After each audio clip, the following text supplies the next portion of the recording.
ایک اور بات ہے جی، میرے استاد حضرت علامہ مولانا مفتی منیب الرحمان صاحب اللہ ان کی عمر میں برکت عطا فرمائے، جب وہ راولپنڈی تشریف لائے تو راولپنڈی میں جو عیدگاہ والی درگاہ ہے وہاں پر مولانا وہ پیر حسیب الرحمان صاحب ہیں، بہت بڑا کیک بنوایا کرتے تھے، وہ کاٹا بھی کرتے تھے۔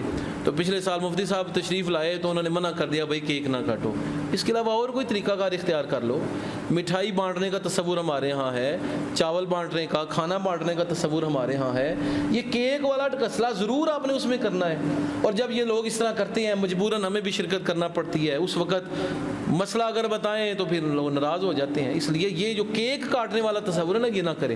اور وہاں پر تو کیک کاٹنا بالکل حرام ہو جاتا ہے جہاں حضور کا نام اوپر لکھا ہو، اللہ کا نام لکھا ہو، حضور علیہ السلام کے مزار کی تصویر بنی ہو، یا کعبۃ اللہ اوپر بنا ہوا۔ یہ ایک نیا ٹرینڈ آ گیا ہے، لوگ کعبۃ اللہ بناتے ہیں، کیک کے اوپر بہت بہت بڑے 100 پاؤنڈ کا کیک بنواتے ہیں، اس کے اوپر کعبۃ اللہ کی، حضور کے روزے کی تصویر یا حضور کا نام لکھتے ہیں اور پھر اس کو کاٹتے ہیں۔ تو کس طریقے سے وہ کاٹتے ہیں، کیسے کاٹتے ہیں، یہ تو بس ان کا دل جانے۔